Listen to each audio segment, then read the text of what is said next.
안녕하세요. 저는 현재 결혼을 3개월 정도 남겨두고 있는 1월의 예비 신부입니다. 현재 나이는 28이고요. 저는 결혼을 할 때 남친이랑 동시 입장을 하게 되었습니다. 제게는 함께 팔짱을 끼고 결혼식장에 들어서 줄 아빠가 안 계시기 때문입니다. 저 중학교 때 두 분 다 사고로 한꺼번에 돌아가셨고, 그러는 바람에 전 할머니, 할아버지 손에서 남은 사춘기를 보내고 성인이 될 때까지 컸어요.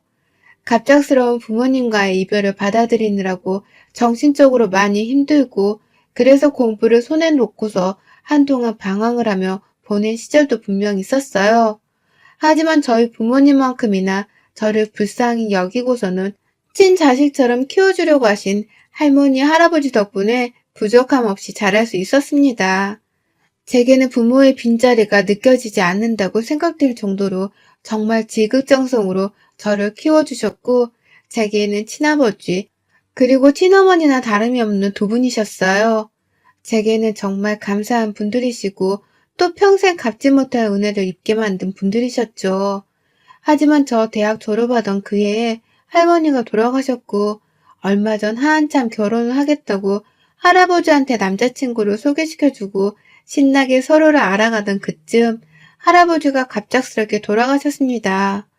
이제 저를 다 키워놓았다고 생각을 하신 건지 할아버지는 정말 편안하게 주무시다가 세상을 뜨셨어요. 이제는 저 혼자서 살아도 씩씩하게 잘 이겨내며 살 수 있겠거니 생각을 하신 건지 정말 제가 완전히 독립을 앞둔 그때에 그리 세상을 떠나신 것이었죠. 부모님이 돌아가셨을 때는 어릴 적이어서 그런지 당시의 슬픔이 막 크게 느껴지지 못했는데 할아버지까지 돌아가시고 나니까 이제 정말 이 세상에 나 혼자 남은 고아나 다름이 없다는 생각에 속에서 막 흐느낌이 밀려 올라오더라고요. 자식을 대신해서 손녀딸을 키워준 조부모님의 마음도 너무나 잘 알 것 같고 또 그 마음에 감사드려 한동안은 내내 울기만 했습니다. 내가 더 빨리 자리를 잡고서 여행도 보내드리고 자식도 나 안겨드리고 싶었는데 이렇게 허무하게 떠나시니 그 아쉬움도 너무 컸습니다. 여러모로 결혼 준비를 하면서 바쁘게 보내다가 맞이한 가족과의 이별이었기 때문에 한동안은 넋을 놓고서 살았네요. 겨우 남친이 옆에서 저를 잡아줘서 버티며 결혼을 더 준비해 나갔습니다. 그러다가 할아버지가 제 앞으로 집과 재산을 좀 남겨주고 가셨다는 것을 알게 되었어요. 저 혼자 남자친구의 도움을 받아가면서 장례식을 치렀는데 그 후에 신경 쓸 것이 좀 줄어들고 나니 제게 남겨진 재산이 눈에 들어왔죠. 할아버지는 살아생전에 부동산 업쪽에서 일을 쭉 하셨고 저한테는 아낌없이 돈을 써주셨지만 스스로는 워낙 검소하게 사신 분이셨거든요. 그래서 살고 계시던 할아버지 집 말고는 남겨질 유산이라는 건 애초에 있지도 않을 것이라고 생각을 했었습니다. 그런데도 사시던 아파트 값에 모아놓으신 돈, 그리고 고향 땅에 있는 땅 조금까지 포함을 해서 제게 남겨진 돈이 무려 25억 6천만 원 정도였습니다. 절대로 제가 혼자서 취업을 한 후 버는 월급으로는 평생 저축을 해도 모을 수가 없는 큰 액수였고요. 왜 살아생전 이 돈에 대해서 말씀을 해주지 않으셨나 싶어서 깜짝 놀랐습니다. 돈이 이렇게 있으면 스스로 옷이라도 한 벌 더 좋은 걸로 사 입어보시고 여행도 더 열심히 다니시면서 인생을 즐기셨으면 좋았을 텐데 부모 잃은 손녀딸이 불쌍해서는 손녀딸한테만 아낌없이 퍼주며 사셨구나 싶어서 더욱 쓰라림의 눈물이 밀려왔죠. 그렇게 저는 할아버지 그리고 할머니가 남겨주신 돈을 소중하게 받았어요. 일전에 저희 부모님이 돌아가시면서 받은 사망보험금의 집 명의까지 다 할아버지를 거쳐서 제 명의로 이미 와 있는 상태였거든요. 그런데 여기에 또 유산을 받게 되면서 저는 세상에 혼자 남겨진 고아가 된 대신에 금전적으로는 아쉽지가 않은 처지가 되었어요. 아이러니한 이 상황을 즐길 수도 없었고 또 기뻐라만 할 수도 없었습니다. 나 키워주다 돌아가신 분들의 소중한 유산이었기에 절대로 이 돈을 허투루 쓰기도 싫고 그럴 마음도 없었어요. 나 잘 살아갈 거고 또 좋은 곳에다가 쓰면서 베풀고 살 거라는 걸 하늘에 있는 가족들한테 보여주면서 살고 싶은 마음뿐이었습니다. 그러는 동시에 제 결혼에 대해서 다시 말씀을 드리자면 그 당시 저랑 결혼을 준비하던 남자친구의 경우 모아놓은 돈이 겨우 2천만 원에 불과했어요. 다만 군대 다녀오고 남자가 취업 준비를 오래 하다가 사회생활을 늦게 시작한 것을 생각하면 서른인 그 나이에 그 정도 돈을 모아놓은 건 절대로 적지 않은 것이라고 생각을 했습니다. 모아놓은 돈이 적은 것일 뿐 평상시 데이트를 하면서 봐온 남자친구는 검소하고 또 돈을 쓰는 것에 있어서 신중한 편이었기 때문에 금전적인 면에 있어서는 얼마든지 빨리 돈을 모으고 자리를 잡을 수 있게 될 거란 믿음이 있었어요. 남자친구도 자기 스스로 빨리 돈을 모아서 가정을 일굴 준비를 제대로 하겠단 말을 참 자주 했었고요. 다만 공기업이긴 하지만 아직 연차가 얼마 안 쌓여서 그런지 월급 액수도 적고 일도 많아서 그런지 여러모로 많이 힘들어 보였습니다. 그와 동시에 결혼 준비를 하면서 빠져나갈 돈이 한두 푼이 아닐 텐데 혼자 남자라는 이유로 안고 가야 하는 부분들이 부담이 되었는지 유독 수척해 보이기도 했죠. 시어머니 되실 분께서 지금 남자친구가 자취하면서 살고 있는 오피스텔의 전세 자금을 지원해 주신 덕분에 남자친구가 서울에서 월세살이를 하면서 돈을 써야 할 일은 없었는데 그럼에도 여러모로 돈 얘기만 꺼내면 주눅이 들고 힘들어하길래 제가 사실대로 말을 했습니다. 돌아가신 부모님께 받은 집도 있고 할아버지가 돌아가시고 나서 받은 유산도 있으니 그걸로 결혼 준비를 하면 된다고 말이죠. 너무 부담스러워하지 말고 그냥 하고 있는 일을 열심히 하면서 월급을 모을 생각만 하라고 말입니다.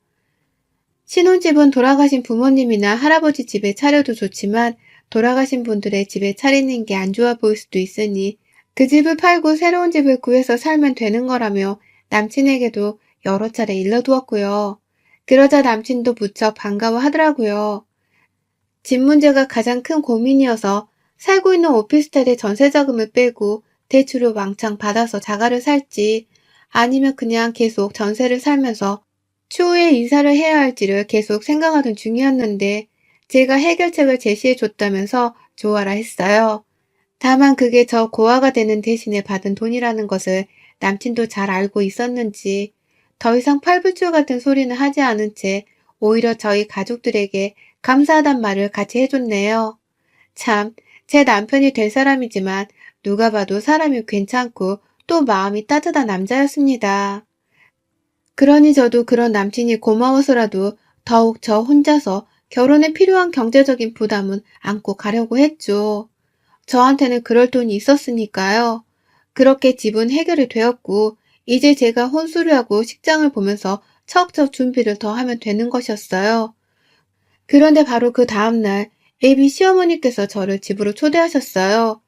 지금껏 결혼을 하겠다고 인사를 드리고 또 조금씩 준비를 하는 동안 어머님은 저를 단 한 번도 집으로 먼저 초대를 하거나 연락을 해오신 적이 없으셨거든요.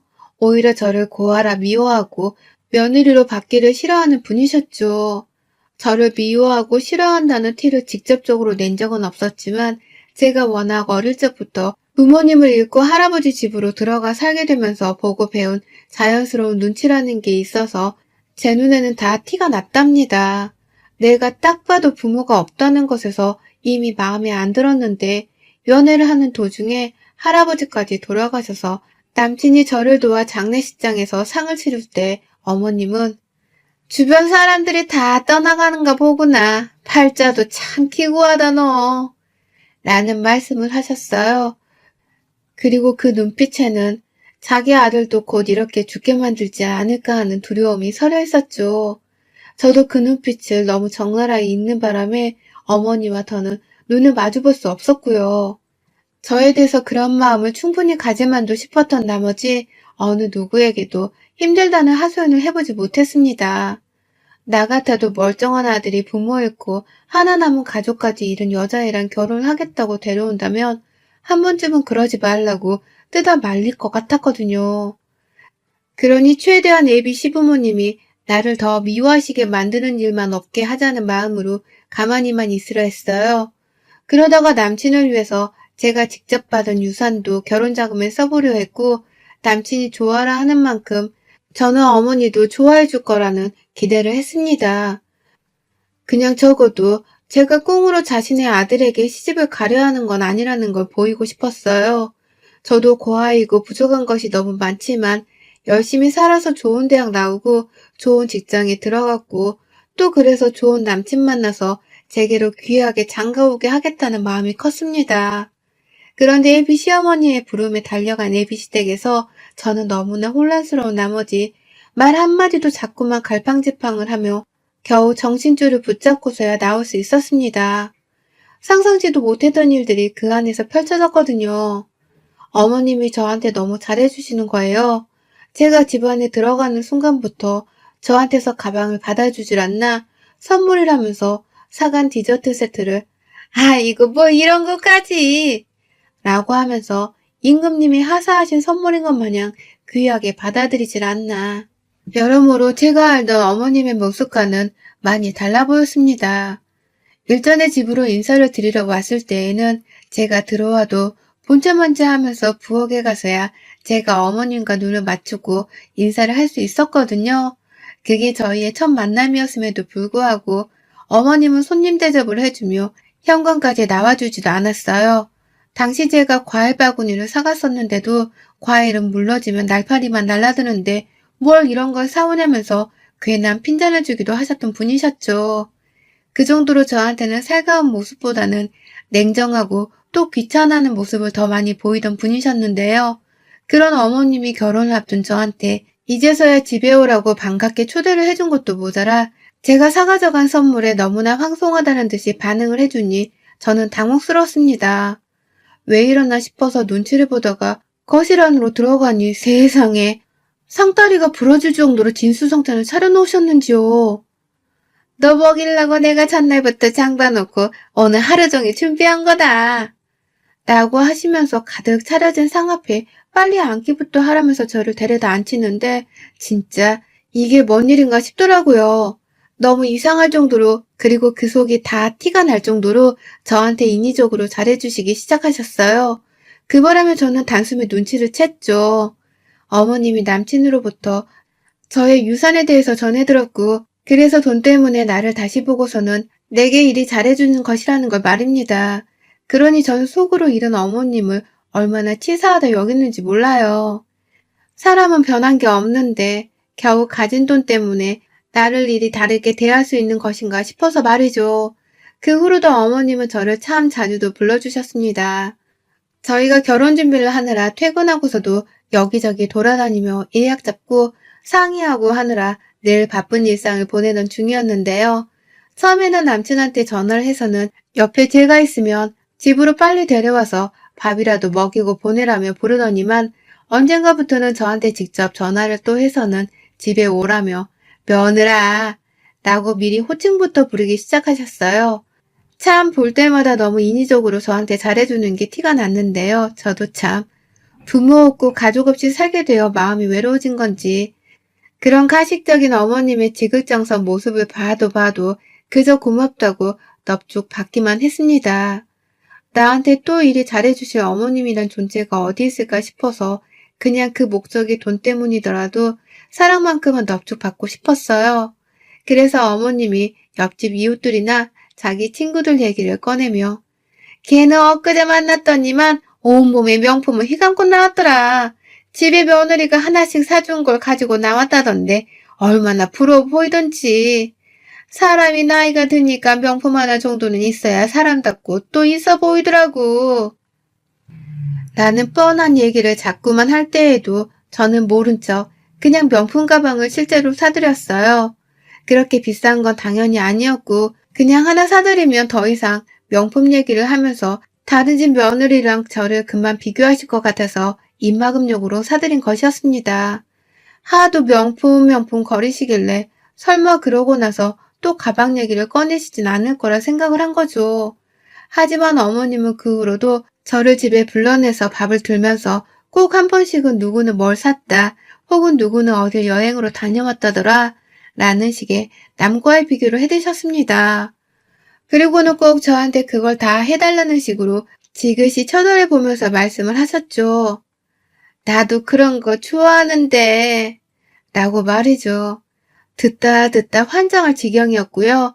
내 가족이 돌아가시고 나서 남긴 그 소중한 돈을 자기 하고 싶은 것에 쓰게 해달라고 조르는 이 어머님의 심성이 참 기가 막힐 노릇이었습니다. 한 번 가방을 사줬는데도 이젠 더 배가 불러서는 당당하게 하고 싶은 것이나 가지고 싶은 걸 요구하는 그 자세가 계속 눈에 거슬려 가던 중 저는 어머님의 끝판왕 진상짓을 직접 목격하고 말았어요. 지난 개천절이 있고 대체 공휴일이었던 그날 남친이랑 밖에서 만나 데이트를 좀 하고서는 신혼집 문제로 계속 상의를 할 것이 있어서 카페에 앉아 한참 얘기를 나누고 있었는데 아니나 다를까 어머님이 전화를 해오셨더라고요. 너네 데이트하고 있지? 집에 가기 전에 우리 집에 와서 밥 먹고 가. 라고 하면서 저를 또 부르더라고요. 이번엔 또 뭐가 가지고 싶다며 계속 졸라대실까 싶었던 나머지 처음에는 그냥 피곤하다 말을 둘러대고서는 안 가려고 했어요. 그런데 어머님이 절 위해서 특별한 걸 준비했다며 아주 신나며 부르더라고요. 그래서 하는 수 없이 알겠다고 대답을 하고서는 벼랑간 티를 내지 않은 채 남친과 함께 집을 찾았습니다. 집에 들어가니 어머님은 역시나 또 저를 위해 준비했다면서 상다리가 휘어질 정도로 밥상을 차려놓으셨더라고요. 그리고는 절 위해 준비했다고 하더니만 겉절이 김치 하나를 가져오더라고요. 배추 몇 개 자르고서 고춧가루 양념을 비벼놓기만 하면 되는 그 겉절이 김치를 말입니다. 전 또 뭐 대단한 걸 준비해 주신 줄 알았더니만 저를 집으로 불러내기 위해서 어머님이 그냥 없는 소리까지 지어내가면서 절 위해 준비한 거라며 꼬드겨서는 불러내신 것이었더라고요. 순간 빈정이 확 상해버렸죠. 그 겉절이는 어머님이 가장 좋아하시는 반찬이거든요. 저를 위해 준비한 게 아니라 본인을 위해 준비한 메뉴였던 것이죠. 이번에 또 뭘 가지고 싶으시길래 나를 이렇게까지 불러낸 건가 싶어서 얘기나 들어보자면서 밥을 일단 먹기 시작했어요. 그러다가 어머님은 피부가 처지는 게 너무 보기 싫다면서 보톡스에 관한 얘기를 자꾸만 밥상 앞에서 꺼내셨고요. 자기 친구들이 이번에 하러 간다는데 자기도 같이 하러 가고 싶은데 돈이 없다면서 그걸 또 저를 보면서 적나라히 말씀을 하더라고요. 그 표정이 너무 꼴불견이어서 일부러 남의 얘기를 듣듯이 시선을 피한 채로 국을 먹다가 급기야 제가 국을 바지에다가 흘려버리게 되었어요. 놀래선 자리에서 일어나다가 밥상에 무릎 꿇고서는 반찬 하나가 더 떨어졌고요. 그 바람에 제 면바지는 완전히 맑은 국에 시뻘건 반찬 국물까지 범벅이 되어버렸어요. 그리고는 바로 어머님께 양해를 구하고는 아무 바지나 달라고 해서 입으려 했죠. 어머님도 호들갑을 떨면서 우리 며느리 바지 어떡해! 라고 하면서 바로 방으로 달려가서는 새로 입을 바지를 내어주셨고요. 그래서 저는 혼자 애비 시부모님의 안방으로 들어가 옷을 갈아입고 내가 지금 뭘 하고 있는 건가 싶어서 한심스러웠던 나머지 안방에 있는 거울을 그냥 멍하니 쳐다보고 있었는데요. 순간 제 눈에 종이 하나가 들어오대요. 정말 별 생각 없이 거울 앞 작은 선반 안에 껴있던 그 종이를 손으로 끄집어 냈습니다. 마치 나한테 보라고 꺼내어져 있는 종이인 것만 같아 도무지 그냥 지나칠 수가 없었죠. 그리고 저 부들부들 거리는 손으로 그 종이를 아주 산산조각으로 찢어버리고야 말았습니다. 그 종이에 글쎄 어머님의 버킷리스트가 적혀 있었어요. 그리고 그 종이의 가장 상단에는 25억 6천만 원이라는 액수의 금액이 아주 큼지막하게 적혀 있었고요. 25억 6천만 원. 이 흔하지 않고 그렇다고 맞추기 쉽지도 않은 이 금액은 바로 저희 할아버지가 저한테 남겨주신 유산과 정확히 일치를 하는 금액이었습니다. 제가 남친한테 말을 해준 그 금액이었어요. 그런데 그걸 역시나 최근 들어 저한테 잘해주다 못해 아주 아부를 부리셨던 어머님이 알고 계셨더라고요. 그리고 그 금액을 종이에다가 적어놓고서 내 돈임에도 불구하고 자기의 버킷리스트를 하는 데에 쓰겠다면서 요목조목 돈 들어가는 일들을 하나씩 적어 놓으셨더라고요. 세계 여행을 하는 건 당연했고요. 저조차도 한번 가본 적 없는 몰디브부터 시작해서 괌, 피지 등 신혼여행지라고 불리는 휴양지는 죄다 적혀 있었고 각종 브랜드 가방의 이름과 색상 그리고 사이즈까지도 아주 세세하게 적혀 있었습니다. 그 중에는 가지고 싶다고 하도 말씀을 해서 제가 사드렸던 그 가방도 적혀 있었어요. 그리고는 그 가방 위에는 목적을 달성했다는 것을 증명하듯이 새빨간 매직으로 일직선이 그어져 있었고요. 저는 우리 부모님과 할아버지한테서 받은 이 돈이 너무 아깝고 차라리 돈 말고 가족들이 다시 살아나서 내 품으로 와주셨으면 하는 생각에 오히려 원망스러울 때도 많았는데 그 귀하고도 쓰기 힘든 그 돈을 시어머니는 혼자서 자기 사리사욕을 채우는 데 쓰려고 오만 준비를 다 해놓으셨더라고요. 저조차 처음 들어보는 명품들의 다이아몬드 반지랑 목걸이 세트도 하나 있었고 그 돈 모자라 하나 있는 지 딸 결혼식에 쓸 돈까지 저한테 부탁을 하려고 하는 건지 서희 결혼자금이란 목록까지도 적혀 있었답니다. 대충 옆에는 금액까지 생각을 미리 하신 건지 3천에서 4천 정도라는 글자가 새빨간 펜으로 적혀 있었고요. 이쯤 되니 시어머니가 너무 무섭더군요. 나를 며느리로 보는 게 아니라 그냥 이 집 구석에 마지막 남은 돈줄, 동아줄 정도로만 생각을 하시나 보다 싶었습니다. 당연히 만정이 다 떨어졌고 더는 시어머니를 마주보고 싶지가 않았어요. 그렇다고 내 남친하고는 헤어지는 게 죽기보다도 싫었고요. 산산조각으로 찢어버린 종이를 모아서는 그걸 들고 거실로 나가 바로 남친에게 종이 쪼가리들을 던졌어요. 이게 다 뭐야? 내 유산으로 뭔 짓을 하려는 거야? 라고 하면서 시어머니가 아닌 남친에게 쓰레기 같은 놈이라는 욕을 내뱉으면서 온 책임을 물었습니다. 설마 어머님이 이런 거 쓰셨을 리가 없다는 자세로 남친에게 애꿎은 화를 내면서 어떻게 우리 가족 죽고 나서 받은 유산으로 이딴 거 살 생각을 해? 네가 사람 새끼야? 라고 하면서 마구 욕을 날렸어요. 밥도 더는 못 먹겠고 이 결혼도 도저히 믿음직스럽지 못해서 못하겠다고 하며 말이죠. 그러자 남친은 이 종이가 도대체 뭐냐면서 저를 말리는 와중에 찢어진 종이 조각들을 맞추려고 했고요. 종이를 딱 절반 가까이만 맞춰보다가 눈치를 챈 건지 하는 탄식을 하대요. 그리고는 바로 제가 아닌 자기의 엄마를 째려봤습니다. 이런 목록이 적혀있는 줄은 남친도 몰랐던 건지 엄마, 이게 다 뭐야? 남의 돈으로 찌질하게 이게 뭐하는 짓이야? 몰디브, 루이비, 진짜 엄마 나 쪽팔려 죽는 거 보고 싶어서 이래? 라고 하면서 급기야 어머니께 괴성을 지르더라고요. 이게 어떤 돈인데 이걸로 명품을 사재끼겠다는 생각을 했냐며 말이죠. 자기도 집 해준다고 하는 거 고마워하면서 눈치 보고 있었는데 엄마가 왜 우리 사이에 회방을 놓냐며 막 화를 내다가 다시 저한테는 미안하다고 자신은 전혀 모르는 일이었다면서 열심히 사과를 했어요. 그리고는 저는 그저 인정사정 없이 끝까지 연기를 하면서 남친한테만 화를 냈죠. 네가 뭔데 남의 유산으로 지출 리스트를 만들어? 거지 새끼도 이러지는 않는다. 남의 돈 가져다가 왜 네 하고 싶은 걸 하겠다 생각한 거냐고. 이게 네 돈 같아? 내가 남편 해주고 가족 행세 해주니까 내가 벌써 네 가족이고 내 돈이 벌써 네 돈인 줄 알지? 나 이 결혼 못해. 사기꾼 같은 너랑은 더럽고 불결해서 이 결혼 못해. 라고 하며 시어머니를 한번 쓱 째려보고는 집을 박차고 나왔어요. 그러니 어머님은 아이고 며느라 라고 하면서 저를 또 며느리라 부르며 버선발로 절 따라 뛰쳐나오셨고 뒤에서 남친이랑 시아버지까지 우르르 저를 붙잡겠다고 뛰쳐나오셨는데요. 제가 누구한테 자꾸 며느리라고 하시는 거예요? 제가 왜 벌써 아줌마 며느리예요? 라고 윽박을 질렀어요. 그러자 어머님은 그 자리에서 아줌마 소리가 퍽 충격이었는지 딱 일시정지를 하셨고 급기야 남친은 엄만 좀 들어가 있어. 불난 집에 부채질 그만하고 라면서 시어머니를 집 안으로 도로 밀쳐버리는 바람에 시어머니는 정말 종이 한 장이 바람에 흩날리듯 제 눈앞에서 사라졌어요.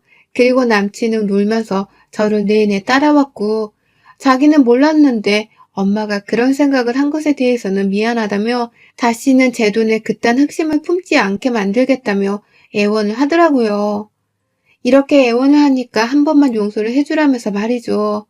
저는 그 말에 당연히 남친을 믿었지만 그럼에도 그냥 머리가 너무 지끈거리니 다음에 얘기를 하자 하고서는 도망치듯 집으로 왔습니다. 아마 그날 애비시댁에서는 남친이랑 어머님 사이에서 아주 난리가 났을 텐데요. 저는 그냥 다 귀찮고 마음 아프다며 핸드폰 전원도 꺼버렸어요. 신경도 쓰고 싶지 않은 어머님 생각으로 머리를 지끈거리고 싶지 않았으니까요. 그리고 저 바로 어제 시어머니로부터 명품백을 환불받았답니다. 시어머니가 남편 손에 이끌려서는 저희 집에 찾아오셨어요. 저한테서 받아갔던 그 명품백을 종이백까지 고이 가지고서는 환불해달라면서 도로 가져왔더라고요. 그러면서 자기가 잠시 돈에 눈이 멀어서 그런 목록을 적어놓은 거고 절대로 자기 아들은 잘못한 것이 없으니 용서를 해달라며 비는데 솔직히 순간 마음이 흔들리긴 했습니다. 이대로 그냥 남친이랑은 결혼을 쭉 준비해야 하나 싶기도 했어요. 그런데 사람이라는 게 결혼을 하고 가족이 되는 순간 또 그게 자기 돈이라는 생각을 할지도 모르고 가족인데 한 푼 쓰는 게 그리 아깝냐면서 아쉬운 소리를 할 수 있는 거잖아요. 그래서 괜히 걱정이 되더라고요. 살면서 내가 받은 유산이 허튼 곳에다가 쓰이게 될까 싶어서 말이죠. 그래서 저 한 달이란 시간이라도 제발 달라고 했습니다. 내가 당신들 없어도 잘 살 수 있을지를 알고 싶고 또 그렇게 살아야 하는 건지에 대해서도 생각을 해봐야 하니 한 달이라도 제발 내 눈앞에 나타나지 말라고요. 결혼 준비도 올스탑을 하고 말이죠. 그러니 두 사람은 당연히 안 된다면서 울고 불고 더 매달렸지만요. 결국 저는 그렇게 두 사람을 집에서 내보내고서 한 달의 시간을 가져보기로 했답니다. 어찌 보면 그 시간 동안 내려야 할 결정에 대한 조언을 얻기 위해서 이렇게 사연을 보내기도 한 거랍니다. 제 가족의 목숨값인 그 유산을 사리사욕 채우는 데 쓰려고 한 예비 시어머니, 그리고 제가 여전히 사랑하고 있는 남자친구. 저는 과연 남자친구를 믿고서 이 결혼을 계속 진행하는 게 옳을까요? 아니면 그냥 다 필요 없다고 뒤집어 버리는 게 나을까요? 제 마음은 솔직히 남친이랑은 연애만 계속하면서 차라리 예비 시어머니랑은 더 얽히지 않고서 혼자 더 살아보는 쪽으로 기울어져 가고 있는데 이런 제 결정이 옳은 건지는 모르겠습니다. 결혼생활 선배님들의 조언이 절실해요. 여러분들의 생각은 댓글로 남겨주세요. 오늘도 시청해주셔서 정말 감사합니다.